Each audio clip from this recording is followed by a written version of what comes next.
Hello friends, this is Harvinder Singh and welcome to the YouTube channel support for education. और इस video में हम करेंगे क्लास 10th इंग्लिश की poem a tiger in the zoo. इस poem के short and long question answers. Friends, इस बात का ध्यान रखें कि इस वीडियो में हमने इस पोम के short and long question answers किए हैं, पर अगर आप सबने हमारे साथ इस पोम की एक्सप्लेनेशन या एक्सट्रैक्ट बेस्ड क्वेश्चंस करने हैं तो हमने उनकी अलग से वीडियोस बनाई हैं, जिनके लिंक नीचे डिस्क्रिप्शन बॉक्स में दिए गए हैं। तो इस पोम की पूरी तरह तैयारी के लिए आप सभी स्टूडेंट्स उस वीडियो को ज़रूर देखें और YouTube channel support for education को सब्सक्राइब ज़रूर करें ताकि ऐसे ही नए वीडियोस आपको मिलते रहें। आओ स्टार्ट करते हैं। फर्स्ट क्वेश्चन है, where according to the poet should the tiger be. तो पोएट के अकॉर्डिंगली टाइगर को कहाँ होना चाहिए?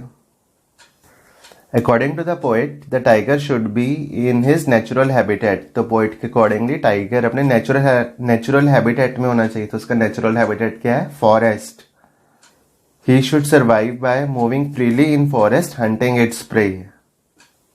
He should not be caged in a zoo but live freely in forest. तो फॉरेस्ट में इसको फ्रीली मूव करके अपने प्रे का शिकार करके इसको सरवाइव करना चाहिए, और टाइगर को हमने जू में कैद नहीं रखना चाहिए बल्कि उसको फॉरेस्ट में फ्रीली मूव करना चाहिए। नेक्स्ट क्वेश्चन है, how does the pome point at the cruelty towards animals in captivity. Captivity का मतलब होता है कैद में।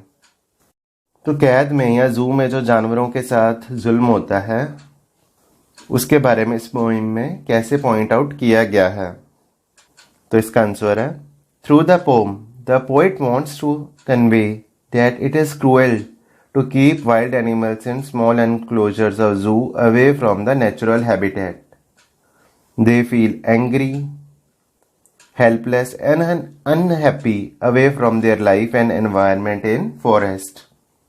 तो पोएट ने हमें इस पोम के थ्रू ये कन्वे किया है कि एनिमल्स को छोटे छोटे एनक्लोजर्स में रखना, जू में छोटे छोटे पिंजरों में रखना एक बहुत ज़्यादा क्रूअल है।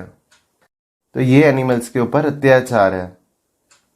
और एनिमल्स कैसे फील करते हैं जू में? एंग्री फील करते हैं, हेल्पलेस फील करते हैं और अनहैप्पी फील करते हैं, क्योंकि वो अपने नेचुरल एनवायरनमेंट, अपने नेचुरल हैबिटेट फॉरेस्ट से दूर रहते हैं। नेक्स्ट क्वेश्चन है, do you think the tiger in the poem had lost its natural instinct due to captivity? Support your response with evidence from the poem. तो क्या आपको लगता है कि टाइगर है कैद में अपनी नेचुरल इंस्टिंक्ट को खो चुका है? तो इस पोम में जो जो एग्जाम्पल्स दिए गए हैं, जो जो रेफरेंसेस दिए गए हैं, तो उसके बेसिस पे आप इस बात को कहो। तो इसका आंसर हम लिख सकते हैं, yes the tiger in the poem had lost its natural instinct due to captivity. In his natural habitat, a tiger snarls around houses, displays his sharp teeth and claws and terrorizes the villagers. But in zoo, he had silenced his anger and is ignoring the visitors. So he had lost his natural instinct due to captivity. तो हाँ, हम इस बात से agree करते हैं कि जो टाइगर है वो अपनी नेचुरल इंस्टिंक्ट को खो चुका है कैद में। वो हम कैसे कह सकते हैं कि नेचुरल हैबिटेट में टाइगर क्या करता था?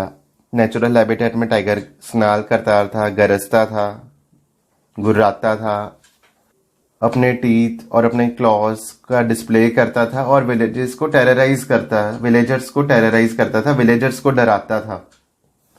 बट वो जू में क्या कर रहा है? जू में उसने अपने एंगर को शांत कर लिया, साइलेंस्ड हिज एंगर, जैसे बुक में लिखा है ना, क्वाइट रेज, और विजिटर्स को इग्नोर कर रहा है। पर नेचुरल हैबिटेट में वो विलेजर्स को डराता था अपने दांत और पंजे दिखा के। तो इसलिए हम कह सकते हैं कि he had lost his natural instinct due to captivity. अगला क्वेश्चन है, how does the tiger make his presence felt in the village? इसका आंसर है, the tiger makes his presence felt in the village by snarling around the houses which are at the edge of the forest. He tries to terrorize people by showing his white fangs and claws. तो घरों के पास जाके, जो कि forest के as में होते थे, वहां पे जाके जो टाइगर है गरजता था, गुर्राता था। और लोगों को कैसे डराता था टाइगर? अपने दांत और अपने क्लॉज, नाखून, पंजे दिखाकर। तो फ्रेंड्स, ये तो थे शॉर्ट क्वेश्चन आंसर। अब हम करेंगे लॉन्ग क्वेश्चन आंसर्स। तो लॉन्ग फर्स्ट क्वेश्चन है, how does the poet draw a comparison between the behaviour of the tiger in the forest and in the जू। तो टाइगर के बिहेवियर में फॉरेस्ट में और जू में क्या क्या चेंजेस हैं, तो इसके बारे में पोएट ने कैसे कंपैरिजन किया है। तो इसमें हम लिख सकते हैं, the poet compared the behaviour of the tiger in his natural habitat या forest with that in the zoo. In the forest tiger would be moving around peacefully.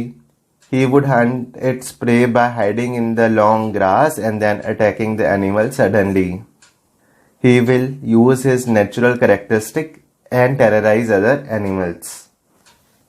But in zoo, he cannot do all these things. In a cage, he cannot move around freely, hunt its prey or terrorize animals by growling. All his freedom has been snatched away from him. तो बहुत ही simple है कि जो forest में tiger क्या करता था, peacefully move करता था, अपने शिकार को ढूंढता था, लॉन्ग ग्रास के पीछे छुपता था और एनिमल पे, अपने प्रे पे, शिकार पे अटैक करता था और टेरराइज करता था एनिमल्स को भी और विलेजर्स को भी। पर जू में क्या हो रहा है, जू में वो ये सब नहीं कर सकता, केज में वो फ्रीली मूव नहीं कर सकता, शिकार नहीं कर सकता और टेरराइज भी नहीं कर सकता एनिमल्स को। तो उसकी फ्रीडम, उसकी आज़ादी उससे छीन ली गई है। नेक्स्ट क्वेश्चन है, imagine that a man has been accused by the tiger of cruelty in animal court. What would be the tiger's two major acquisitions and how would man defend them? Evaluate and present your answer in 2 paragraphs. तो बहुत ही interesting question है कि आप ये सोचो कि tiger ने animal court में मैन के अगेंस्ट केस किया है, तो टाइगर क्या 2 आरोप लगाएगा मैन के ऊपर और मैन अपने उसको कैसे डिफेंड करेगा उन 2 आरोपों को। तो 2 पैराग्राफ्स में आप ये आंसर लिखो। तो एक पैराग्राफ में लिखना है टाइगर्स की एक्विजिशन, कि टाइगर के आरोप लिखने, और दूसरे पैराग्राफ में मैन का, इंसान का डिफेंस लिखना है। तो टाइगर क्या आरोप लगाएगा हम वो देखते हैं। Tigers acquisition, Man has always been cruel to animals. They kill innocent animals, keep animals in captivity for their entertainment and fun. In my case, man has snatched away my freedom to roam around in jungle and confined me in the boundaries of a concrete cell in a zoo. I have lost my freedom and became an object of display. तो tiger ये कहेगा कि जो इंसान है वो animals के प्रति काफ़ी ज़्यादा क्रूअल है, वो एनिमल्स को मारता है और उनको कैद में भी रखता है अपने एंटरटेनमेंट और फन के लिए। तो मेरे केस में क्या हुआ है कि जो मेरी फ्रीडम है वो मुझसे छीन ली गई है। मैं जंगल में मूव नहीं कर सकता फ्रीली और मुझे एक कैद खाने में, एक पिंजरे में रख लिया गया है, एक जू में। तो मेरी फ्रीडम मुझसे छीन ली गई है और मैं एक ऑब्जेक्ट ऑफ डिस्प्ले हूँ लोगों के लिए।